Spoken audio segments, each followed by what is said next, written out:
मुंबई में कोरोना के जिंदा मरीजों की चिता।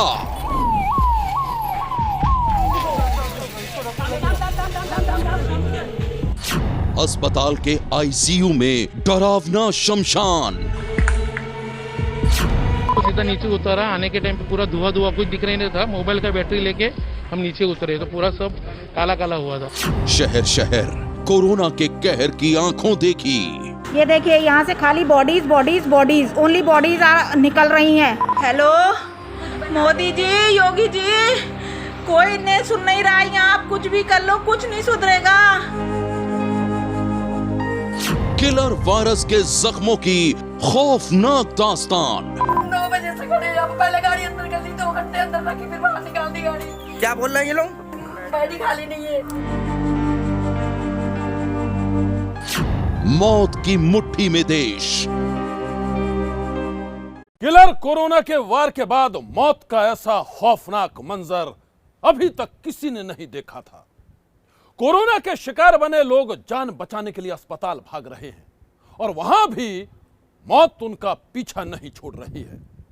देश के हर शहर में अलग अलग अस्पतालों से कोरोना के मरीजों की मौत की दर्दनाक कहानी सामने आ रही है, लेकिन मुंबई में जो हुआ है उसकी तस्वीरों ने तो सारे शहर में फैला दी है सनसनी।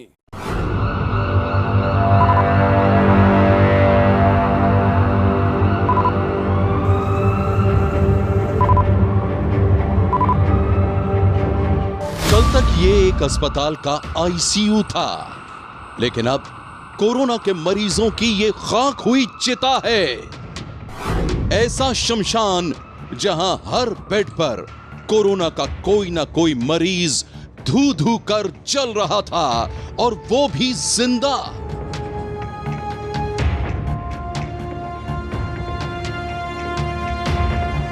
मौत का वो मंजर कितना खौफनाक रहा होगा, आप इन तस्वीरों को देखकर उसका अंदाजा लगा सकते हैं। तस्वीरें इतनी भयावह हैं कि हम आपको उसे दिखा भी नहीं सकते। कोरोना के जो पेशेंट यहां जान बच जाने की उम्मीद में आए थे, उन्हीं मरीजों की यहां चिता सज गई। कोई भी भाग नहीं सका और वो यहीं जिंदा जल गए।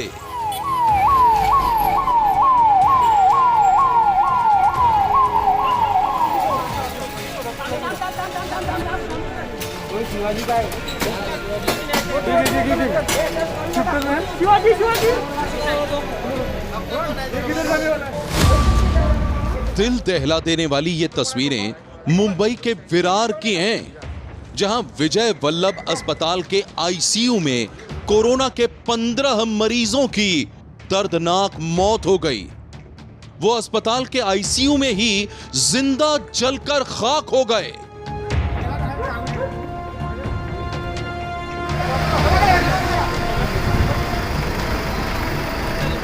चश्मदीदों के मुताबिक यह खौफनाक हादसा तड़के 3:30 बजे हुआ। तब आईसीयू में कोरोना के 17 मरीज गहरी नींद में सो रहे थे और उसी दौरान अचानक आईसीयू में लगे एसी में ब्लास्ट हो गया। धमाका इतना जोरदार था कि पूरा अस्पताल हिल गया और फिर आईसीयू में आग लग गई। सब कुछ इतनी तेजी से हुआ कि आईसीयू में भर्ती कोरोना के मरीजों को संभलने का मौका भी नहीं मिला। किसी तरह से 4 मरीजों को बाहर निकाला गया, लेकिन बाकी 15 इसी आईसीयू में जिंदा जल गए।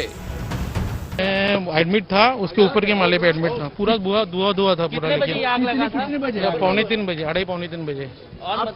आप वहाँ पर इलाज? मैं था क्या एडमिट हूँ ना मैं सर। अच्छा, एडमिट हूँ मैं, स्पेशल रूम में एडमिट था। अच्छा, बहुत आग लगने के बाद आपको शिफ्ट नहीं किया, हमको सीधा नीचे उतरा। आने के टाइम पे पूरा धुआं कुछ दिख नहीं था। मोबाइल का बैटरी लेके हम नीचे उतरे तो पूरा सब काला काला हुआ था। हालत एकदम खराब है। विजय वल्लभ अस्पताल के आईसीयू में लगी आग की यह खबर जब मरीजों के घर वालों तक पहुंची तो हाहाकार मच गया। घर वाले फौरन ही अस्पताल की तरफ दौड़े और जब उन्होंने ये खौफनाक मंजर देखा तो उनकी चीख निकल गई।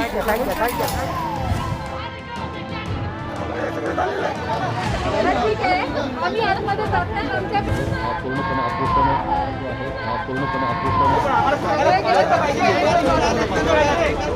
आईसीयू का कोई भी कोना सुरक्षित नहीं था। भीषण आग में जलकर सब कुछ खाक हो गया था। आईसीयू के अंदर जहां डॉक्टर बैठते थे वो जगह जल गई थी। जहां दवाइयां रखी जाती थी वो भी खाक हो गया था।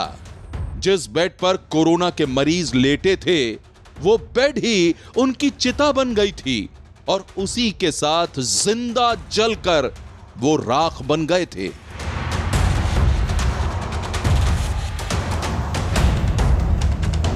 अस्पताल प्रशासन के मुताबिक आग लगने के बाद उन्होंने आईसीयू में भर्ती कोरोना के मरीजों को बचाने की पूरी कोशिश की, लेकिन आग की विकराल लपटों के सामने उनकी हर कोशिश नाकाम रही और फिर 15 मरीज जिंदा जल गए। इस खौफनाक हादसे के बाद मौके पर पहुंचे फायर ब्रिगेड के अधिकारियों का भी यही कहना है कि आग विकराल थी और उसे बुझाने में काफी मशक्कत करनी पड़ी। आपसे समझना चाहेंगे कि आपके मरीज ठीक है और क्या आपको इस इंसिडेंट की जानकारी अस्पताल ने दी? सर इंसिडेंट अस्पताल से मुझे कोई फ़ोन नहीं है। मुझे भाई ने 3 o'clock पे फ़ोन किया था रात को। मैं उसको यहाँ पे लेने आया। 3 o'clock पे पहुँचा तो यहाँ पे पूरा आग लगा हुआ था। म्यूनसिपैलिटी की 1-2 गाड़ी थी, एम्बुलेंस थी एंड फायर फाइटिंग के व्हीकल्स थे। तो वो लोग स्ट्रगल कर रहे थे उसको निकालने के लिए। मुझे नहीं पता उसे, मैं वहाँ पर गया तो अंदर नहीं जा सका मैं, बट उसने मुझे बोला कि अभी वो 4th फ्लोर पे है। 4th फ्लोर पे मैंने वो टेरिस पे चला गया। टेरिस से अभी फिर उसको नीचे लाया उधर। लेकिन अभी उनकी तबीयत क्या है? क्या आपकी उनसे बात हो पाई है? सब बात हो पाई है, वो यहीं पे है। मुझे उनको दूसरे हॉस्पिटल में ले जाकर शिफ्ट करना है अभी। लेकिन क्या बेड मिल पा रहा है? सर उस बहुत मुश्किल है, मतलब मैं सुबह से स्ट्रगल कर रहा हूँ उसी चीज़ के लिए। विजय वल्लभ अस्पताल प्रशासन के मुताबिक आईसीयू में 15 मरीजों के जिंदा जल जाने के बाद कई मरीजों को दूसरे अस्पताल में शिफ्ट किया गया है और अब इस घटना की जांच की जा रही है। वहीं इस हादसे में बेमौत मारे गए कोरोना के मरीजों के परिजन इंसाफ की मांग कर रहे हैं।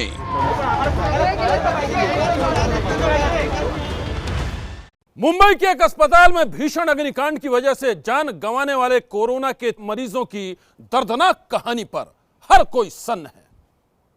जरा सोचिए, जो मरीज जान बच जाने की उम्मीद लेकर अस्पताल पहुंचे थे वहीं वो जिंदा जल गए। इससे बुरा और क्या हो सकता है?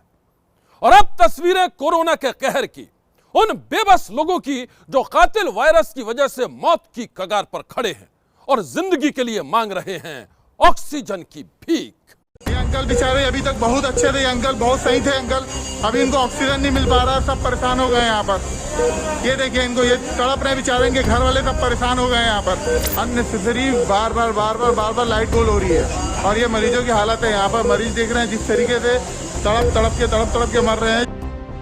जिंदगी के लिए ऑक्सीजन की ये जंग हिंदुस्तान की नियति बन गई है।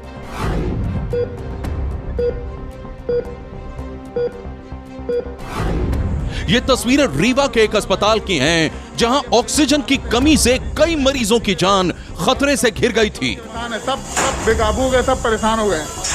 ये अस्पताल प्रबंधन की ये बहुत बड़ी लापरवाही है यहाँ पर। ये देखिए, आमतौर पर हम अस्पताल के अंदर की तस्वीरें नहीं दिखाते हैं, लेकिन कोरोना संकट के दौरान ऑक्सीजन के आपातकाल को समझाने के लिए ये सब कुछ हम आपको दिखा रहे हैं। यहाँ अफरा तफरी का आलम मचा हुआ है। ये देखिए, ये हो रहा है। ये देखो, एक एक सांस के लिए लड़ रहे इन मरीजों की ये तस्वीरें बेहद विचलित कर देने वाली हैं। ऑक्सीजन नहीं मिल रही है यहाँ, ये भी बहुत परेशान है। ये भी बहुत परेशान है। ये भी बहुत तड़प रहे हैं। और इसलिए हम आपको इसे पूरी तरह से दिखा नहीं सकते। ये अंकल बेचारे अभी तक बहुत अच्छे थे, ये अंकल बहुत सही थे अंकल। वीडियो बनाने वाले शख्स का दावा है कि अस्पताल में भर्ती मरीजों की हालत खराब थी। लाइट आ जा रही थी, ऑक्सीजन का इंतजाम भी दुरुस्त नहीं था और इसलिए तमाम मरीजों की सांसें अटकी हुई थी। अचानक से कुछ समय के लिए आईसीयू से कुछ टाइम के लिए पहले लाइट गोल हुई, फिर उसके बाद आई, फिर वापस 1 से 2 टाइम्स फिर अगेन वही चीज़ें हुई। फिर उसके बाद कुछ टाइम बाद फिर लगभग 8 to 10 मिनट्स के लिए लाइट चली गई, जिसमें फिर जितने भी वेंटिलेटर वार्ड थे जो ऑक्सीजन पे थे, किसी को भी ऑक्सीजन नहीं मिल रही थी, किसी को वेंटिलेटर प्रॉपर नहीं मिल रहा था। जिसकी वजह से सब इस कदर परेशान थे कि अपना किसी को कुछ समझ नहीं आ रहा था क्या करना है हमको।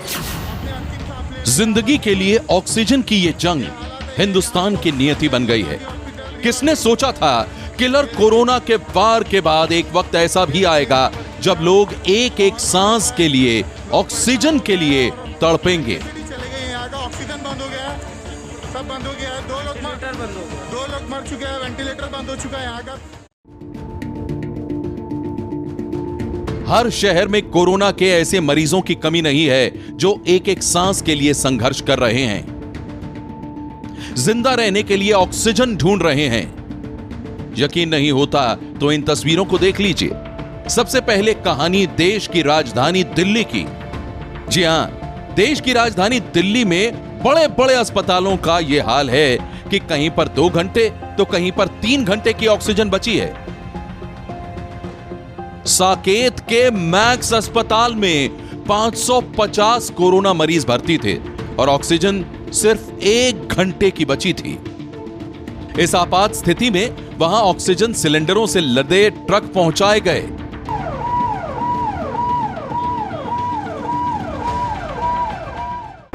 इसी तरह गंगाराम अस्पताल में जब ऑक्सीजन इमरजेंसी का ऐलान किया गया तो आनन फानन में वहां ऑक्सीजन पहुंचाने का इंतजाम किया गया।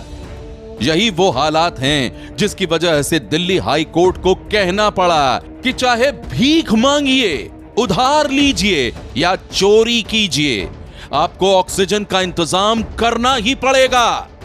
पर इंतजाम तो तब होगा जब ऑक्सीजन होगी।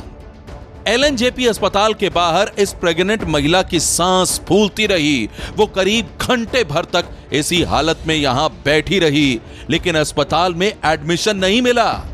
इस वक्त मैं दिल्ली के लोकनायक अस्पताल के बाहर मौजूद हूं और मेरे साथ यहां पर एक पेशेंट है जो कि गर्भवती महिला है। सुबह से यानी कि सुबह 6 बजे से अस्पताल जा रही हैं, एडमिशन के लिए जा रही हैं। तकरीबन 3 घंटे हो गए घूमते हुए और यहां पर उन्हें ऑक्सीजन की भी दिक्कत हो रही है। क्या प्रॉब्लम हो रही है? क्या कोशिश की बात करने के लिए एडमिशन के? ना तो भूख लग रही है और सांस भी नहीं आ रहा, सांस लेने में तकलीफ हो रही है। आप लोगों ने एडमिशन के लिए बात की, क्या बताया हॉस्पिटल में? और आप सुबह से कितने हॉस्पिटल जा चुके हैं? मैं 1-2 गए हैं, इसमें कह रहे हैं बेड फुल है, उसमें भी बता रहे हैं। अभी एक दोस्त किया मेरा, मैं बात करने के अंदर। अभी देश की राजधानी दिल्ली ही नहीं, बाकी शहरों का भी यही हाल है। हर जगह कोरोना की वजह से कोहराम मचा है।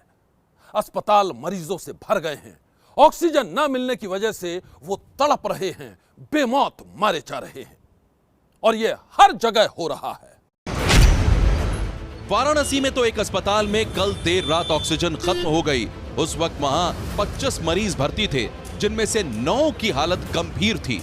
अचानक 1 घंटे पहले मरीजों के परिजनों को बताया गया कि ऑक्सीजन खत्म हो चुकी है, इसलिए मरीजों को दूसरे अस्पताल में शिफ्ट करना होगा, जिसके बाद वहां अफरा तफरी मच गई। आपका पेशेंट कब भर्ती हुआ था यहाँ पे? ये 2 दिन पहले। 3 दिन हो गया। अभी क्या बताया ये? अभी ऑक्सीजन खत्म है, ऑक्सीजन खत्म आईसीयू में है। लास्ट मोमेंट में उन्होंने बताया कि ऑक्सीजन खत्म हो गया। इन आंसुओं के लिए जिम्मेदार वो सिस्टम है जिसकी वजह से देश में ऑक्सीजन की ऐसी किल्लत पैदा हुई। 38 साल तो बीएचओ तो एडमिट हो रहे हैं, परेशान हो। ऑक्सीजन को लेकर लोग किस कदर डरे हुए हैं वो इस वीडियो में देखिए। मेरठ मेडिकल कॉलेज में जैसे ही ऑक्सीजन सिलेंडर से भरा ट्रक पहुंचा, वहां लूट मच गई।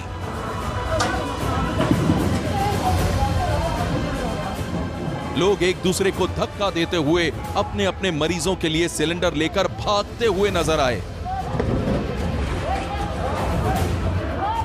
वहीं एक दूसरे वीडियो में एक शख्स डॉक्टर के पैर छूकर ऑक्सीजन सिलेंडर की भीख मांग रहा है।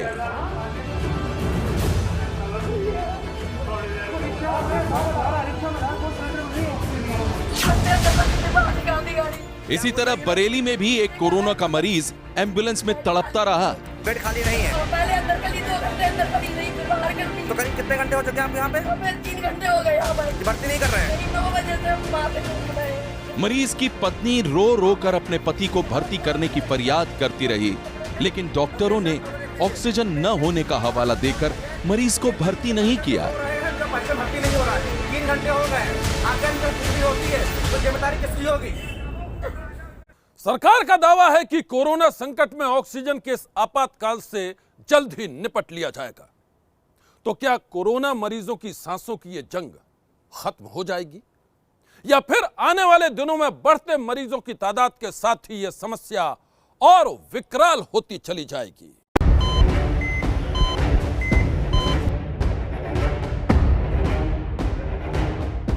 कोरोना के किलर वायरस ने अपनी दूसरी लहर में ऐसा कहर मचाया है कि पूरे देश में हाहाकार मच गया है।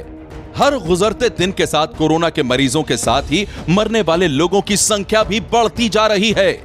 जानकारों की माने तो एक ओर जहां कोरोना का पुराना रूप लोगों को एक के बाद एक चपेट में ले रहा है, तो वहीं इसके डबल म्यूटेशन की चपेट में आने वाले मरीजों की बढ़ती तादाद भी चिंताजनक है। और अब खबर तो यह भी है कि देश के कई हिस्सों में कोरोना के ट्रिपल म्यूटेशन वेरिएंट ने भी दस्तक दे दी है। तो क्या यह सच है? म्यूटेशंस तो भारत में अलग अलग आ रहे हैं और आते रहेंगे। ऐसा लग रहा है जैसे वैक्सीनेशन पे चेंज होगा, तेजाई से वैक्सीनेशन होगा तो म्यूटेशन भी तेजाई से होते हैं। उनकी डायरेक्शंस लेफ्ट की तरफ होती है और वो चाहते हैं किसी तरीके से भी हम बचे रहें। वैक्सीन कहे एडवांटेज वैक्सीन और वायरस कहेगा एडवांटेज वायरस, और ये लड़ाई चलती रहेगी जब तक अल्टीमेटली वैक्सीन नहीं जीत जाता। लेकिन भारत में छोटी छोटी पीक्स और आएंगी वेव्स उन स्टेट्स में जहां केसेस नहीं आए।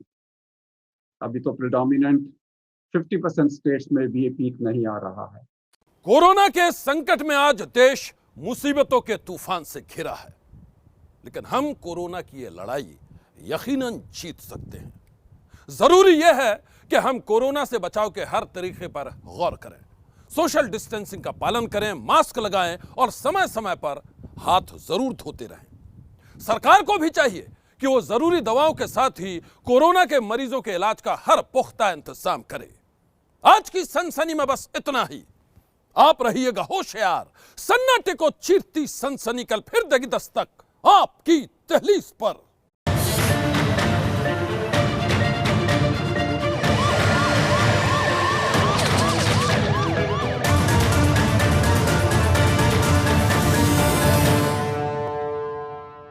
एबीपी न्यूज आपको रखे आगे।